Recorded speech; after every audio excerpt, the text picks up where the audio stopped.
I'll just start with high school just to not make it super long, but I played at Ponderosa High School there locally in your area. I was a 3-year varsity player there. Freshman year, I played freshman, and then sophomore, junior, senior year, all played on varsity.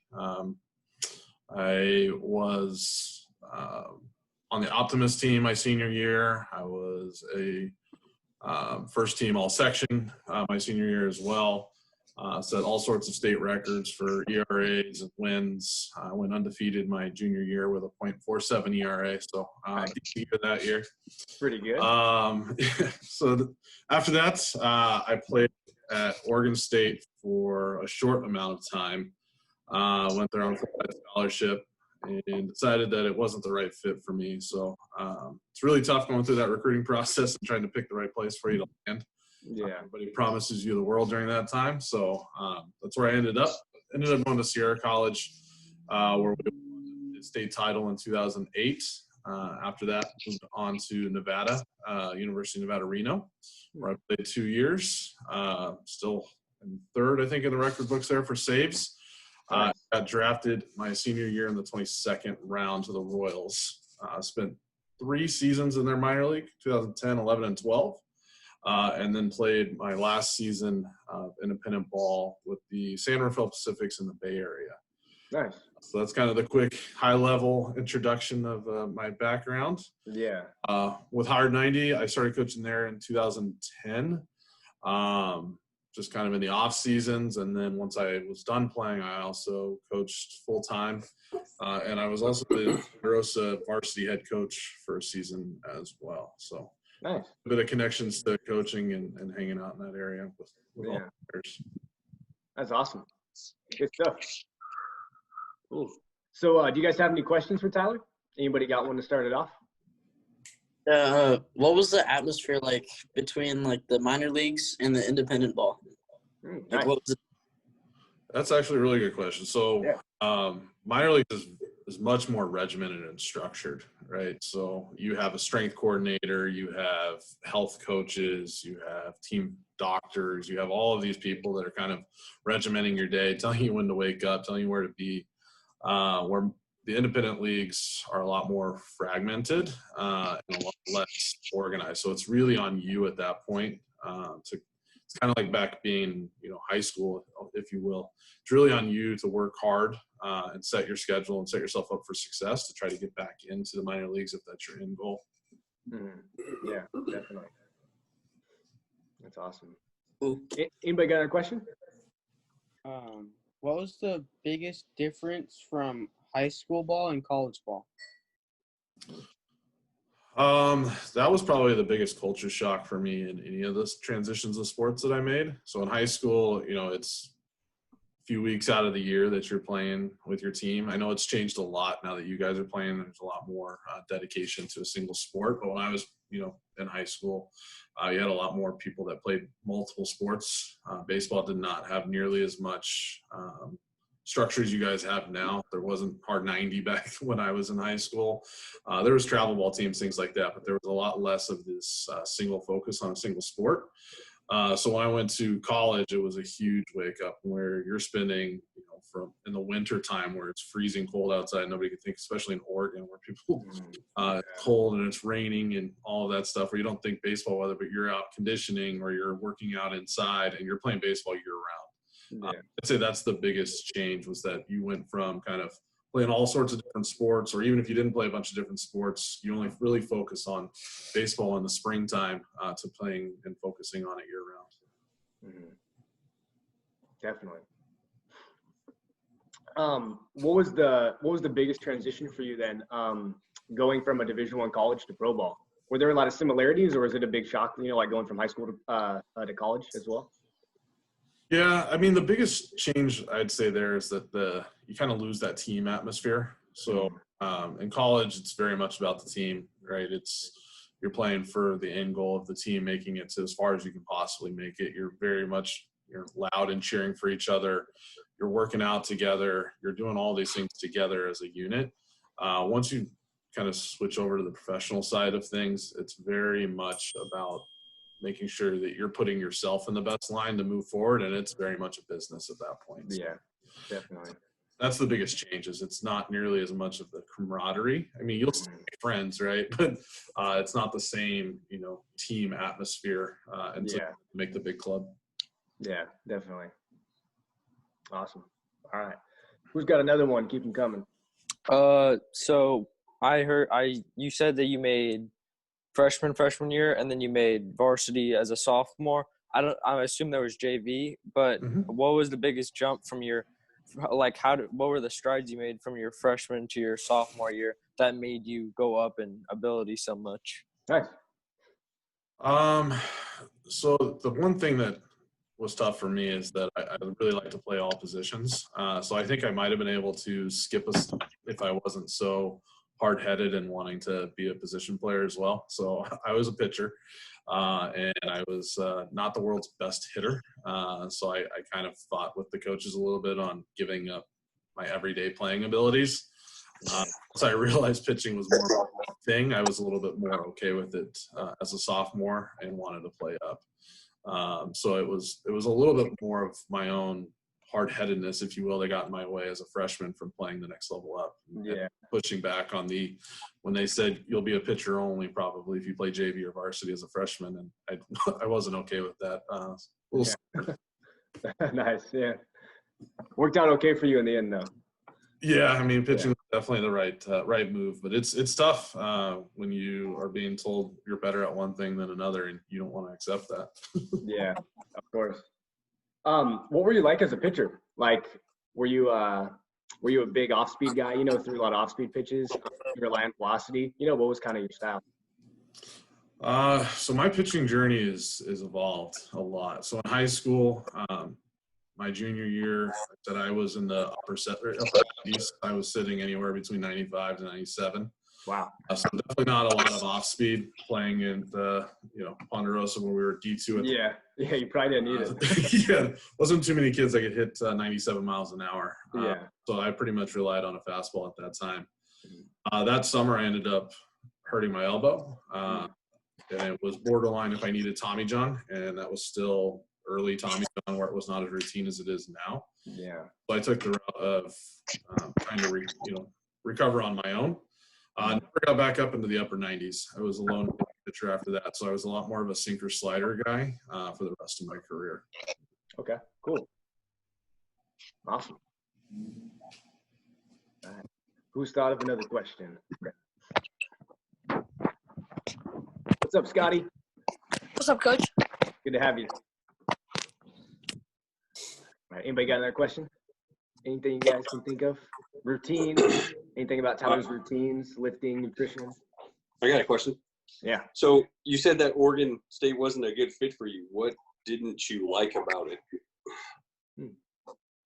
So I think that a lot of it was that kind of initial culture shock, right? So going from a small Division II high school in California where I didn't have to work super hard to be the best to this huge powerhouse Division I. So the year that I signed with them, my junior year, because I was an early commit, they went on and won so that next year they won their first College World Series.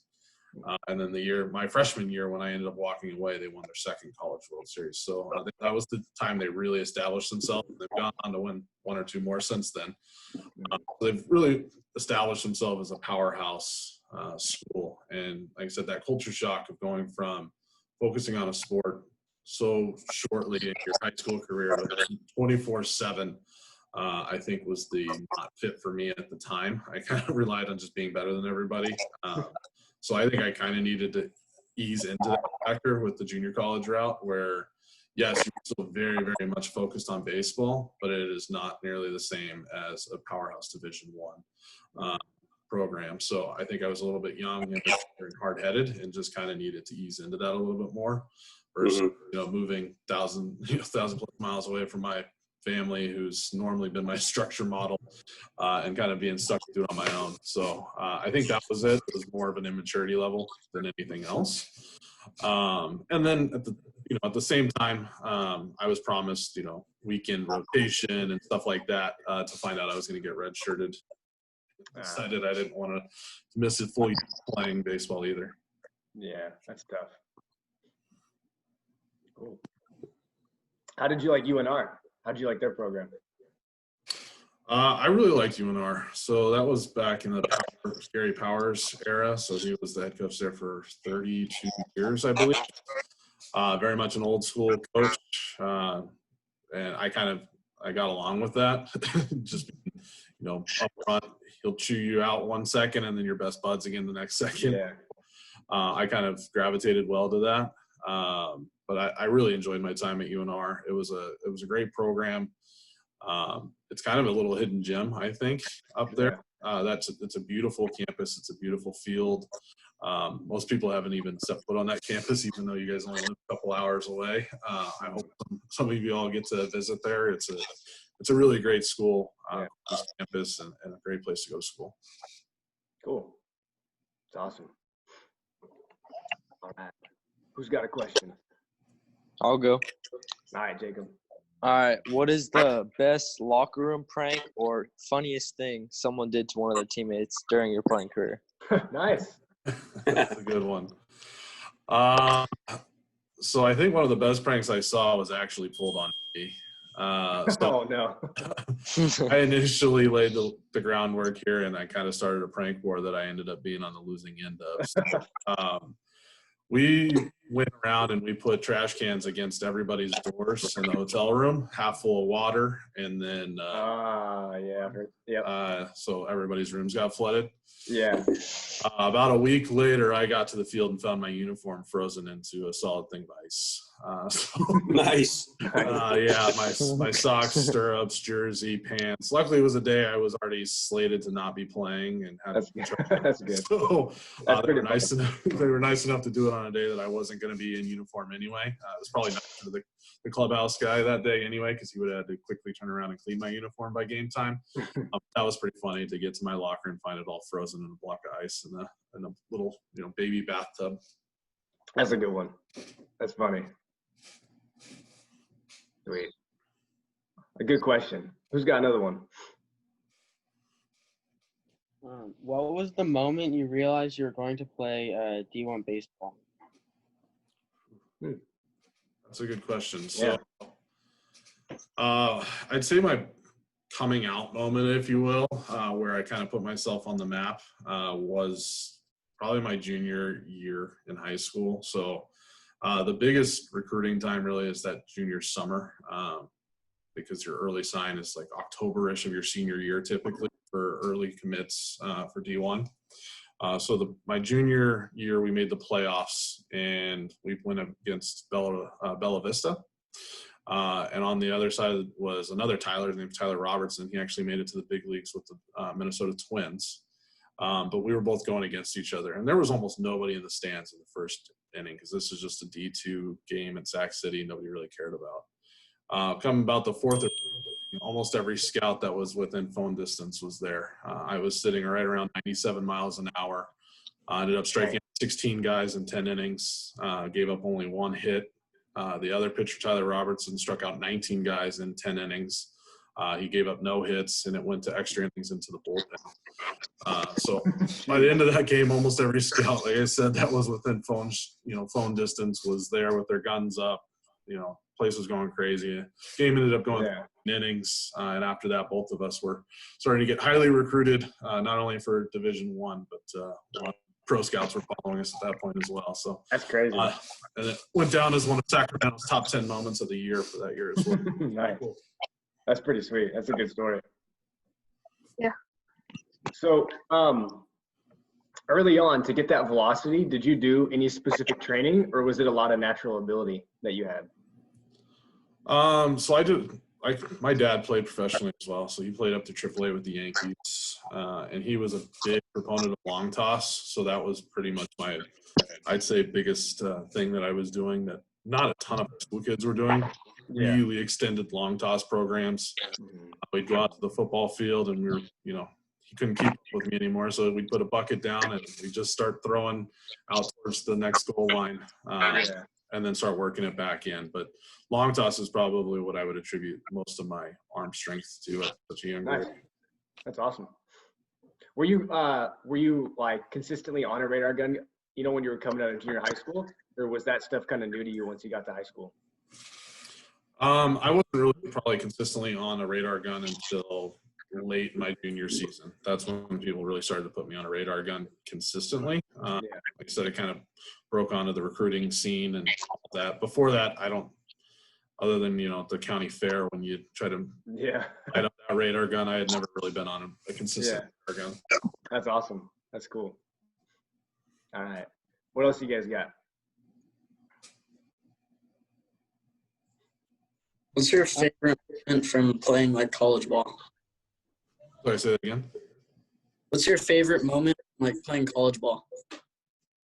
Whew, that one's tough. So probably my favorite moment was playing against the University of Hawaii in Hawaii. Yeah, that's fun. So they have an unbelievably awesome fan base there. They don't really have any pro sports there, so the college sports really are their pro sports. So they fill I think it's about 5,000 or 6,000 person stadium, and they fill it pretty good, and they're really loud fans. And on the Friday night, I came in to close. I actually blew the game, gave up a walk-off home run, but I went on to save both games of the doubleheader on Saturday and got a win on Sunday and was pitcher of the week. So, nice. I took all of their loud cheers on the walk-off home run, kind of bottled it in, and I asked for the ball 3 more times from my coach that weekend. And, he was a little hesitant to give it to me after the walk-off home run, but I proved that I was ready to go. So that was probably one of my favorite moments, though, because playing in front of a lot of people and just even if it doesn't go your way, it adds to that experience for sure. Mm-hmm. Yeah, it's a good comeback. That's cool. That's awesome. Yeah.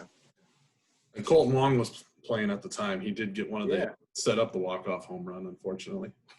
Nice. That's awesome. Is he with the Cardinals still? Yeah. Yeah. Yeah. I think he's their everyday second baseman right now. Yeah, he's their starting second baseman now. Nice. All right, who's thought of a question?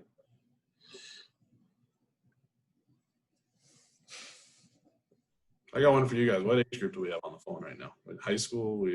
Yeah, high school. High school? Okay. I believe everyone here is like their freshman year going into. They're going into their freshman year. Yeah. Okay. What schools are you guys going to be going to? I'm going to Oak Ridge. Ooh, Yeah. Next. I'm just kidding. See you. I'm going to Bella Vista. Nice. I'm Everybody else going to open? Vista. Vista, No, yeah. I'm going to Vista, but I live in Cameron Park halftime. So right next to Pondo. Yeah. Nice. Yeah, same with me. Yes, same here. Yeah. Vista.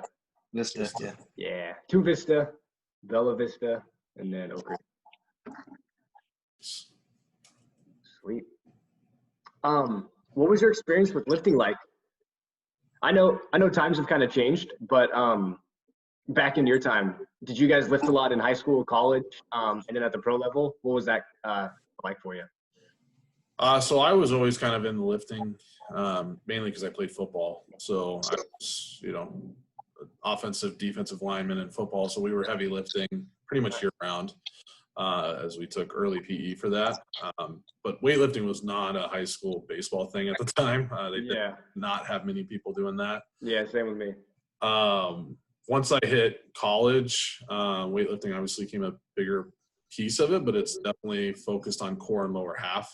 There was nothing ahead for pitchers, no straight bar bench or anything like that. It was a lot of lunges, squats, functional movement, things like that. I know that some of that philosophy's changed again, but even while it was a lot more functional movements, a lot more squats and lower half. So weightlifting's always been a big part of my regiments, but it's it's changed and evolved over time throughout my whole entire career as well. Yeah. But it's definitely a huge part, I think, of the game and very important to kind of start developing those muscles and tendency early. Yeah, of course. Cool. And you guys have another question? You got something running around in your brain you want to get out?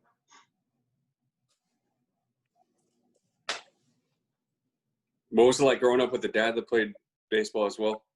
Did he kind of guide you or add a little bit of pressure? Yeah, I'd say it was tough. My dad is a tough guy. I mean, very loving and very supportive, right? But it's every time that I played, it was good game, but you know. So I was always trying to critique, and he was always trying to, when I was playing Little League, it was getting ready for, the next level. When I was in high school, he was preparing me for college. When I was in college, he wanted me to prepare for pro ball. So it was always one step ahead of where I was playing. Don't play to the competition level you're currently at, but be ready for the next level. So I'm appreciative of it. In hindsight, I wish I listened to him more. It probably wasn't until middle of my high school career that I really started to listen to him. I know that plenty of times another coach would tell me something, I'd run home and tell my dad like it was the first time I'd ever heard it, but he'd been telling me the same thing for Yeah. at that point. Before, yeah. Yeah. So, it was tough, but it was definitely a blessing at the same time that I had somebody that had done it at a much higher level than I ever made it to. So, it was helpful for sure to kind of understand what was coming my way at some point. Yeah. Nice. And he kind of took a similar path to me. He played junior college at Santa Rosa Junior College, and then played college for a year at Fresno State. I think he's still the only one-year player that's in their Hall of Fame. And he was completely undefeated as a pitcher his whole college career. So he was pretty good. Yeah. That's Nice. crazy. What was the Royals organization like? Did they have any like weird quirks or rules or do anything that you disagreed with? I mean, it's hard for me to say that I disagree with anything that they did, especially when, they had the #1 farm system almost the whole time I was in it. Not long after I exited their program, they won the World Series. So hard to say that I disagree with anything they did, but they did have some quirks. We had, everyone had to wear their pants up. You had to be showing at least 6 inches of sock. You had to have clean shaven face other than a neatly trimmed mustache. Collared shirts to and from the ball field at all times. It needs to be out in public where people would recognize you. So even going to the grocery store and things like that in your local farm affiliate towns. And a lot of it was based on, the way that the Yankees ran their minor league system. I was going to say that sounds like the Yankees. Yeah, exactly. Yeah. So they kind of modeled after them. Which, coming from a guy that typically was pants down, baggy pants. The collared shirt wasn't a big issue for me, but, I was normally a pants down kind of guy. So that was a little bit of a change, but all worth it at the end to play play the game you love for a little bit of money. Yeah, definitely. Worth the experience. Absolutely. Awesome. Yeah, it's fun. All right. Anybody else? Anybody have a question? Anybody got any more? Oh, Will, I think your mic's muted. Sounds like you're trying to talk, or it looks like you're trying to talk. Who was the best player you played with or against? Nice. Ooh. All right. So in high school, I think the area code games are still a thing, right? Yeah. Yeah. Yeah, for the recruiting. So I played for the area code games at the time. It was the Brewers for California. And I was the game one starter for Team California, and I went up against Clayton Kershaw on the other side. So he's a recognizable name.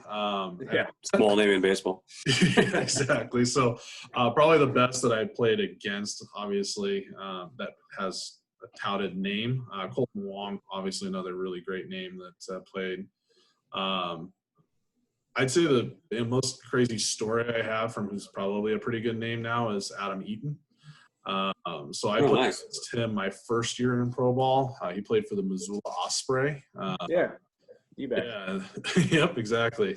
Yeah. And when I was pitching, it was like the 6th or 7th inning. We were getting beat pretty good. Pop up to first base, and he just walked back to the dugout, didn't even run down to first base. Nice. And dugout security had to come in and separate him and his coach because they got in a screaming match about hustling. He got got the heave-ho, and he's screaming at his coach, "Don't you know who I am?" And all these crazy things. So I think he simmered down a little bit, but he was a hothead, top draft pick guy in my first year of pro ball. Oh man, that's funny. There's a good handful of them out there. A lot of the guys that were on that World Series roster for the Royals, I played with. Yeah. Alexander, who's in their bullpen still. Mm. I'm trying to think of some of the other guys. Yeah, I'm trying to think of who they had on that team. Yeah, there was the Eric Javon- Hosmer? No, I mean I played with Hosmer a lot in spring training because we're close to the same age, and I always was AA, AAA for spring training, and then got reassigned by the end of it to single A. Yeah. I played with him a lot in spring training, but never in an actual full season game. Mm. Christian Colon was the same year draft pick as me. He was on that squad. Terrence Gore I played with, who was notorious for being a pinch runner, and he scored a couple important runs in there. Yeah. Yeah. Lorenzo Kane? No, I never even really got to meet him. He was always in the big leagues while I was in the system, and they kind of keep the big leaguers separated from the minor leaguers. Yeah. Yeah, of course. Yeah. Did you ever get to talk to Alex I Gordon? played with Duffy. I did not get to talk with Gordon. I did play most of the season with Duffy, though, my first year. So most of you are probably familiar with his interesting road on baseball. Maybe not. But he was real high draft pick with the Royals and had a hard time mentally with the game and actually walked away. I ended up deciding to come back the year that I signed with the Royals, and he kind of did this expedited trip through the minor leagues to get back to the big leagues. So he was in Idaho Falls while I was there, pitching in our rotation to kind of get his mini spring training in, if you will. So he pitched 10 starts for us there before flying through the system and making it to the big leagues that year. But he was a pretty interesting guy to be around. Yeah. That's cool. Yeah. Awesome. All right. Anybody have any questions before we wrap up? Anything else you guys want to ask? Thank you. Everybody's all good to go? Yeah. You got It's anything else, Friday. Coach Pat or Tyler? What's No, I'm You guys good. got I anything actually else got to before we wrap up? Good. Hey, thanks for having Awesome. me. It's good to see some of the young faces from the area again. Yeah. Yeah. Thanks for joining us. We appreciate your time. Means a lot. Absolutely. Yeah. A lot of good information you have for us. Cool. Definitely. Hey, guys. Awesome. Well, thanks for joining us, and we'll see you on the junior high call Sounds at good. 3. See you in a little bit. Cool. See you soon. See you guys. All right.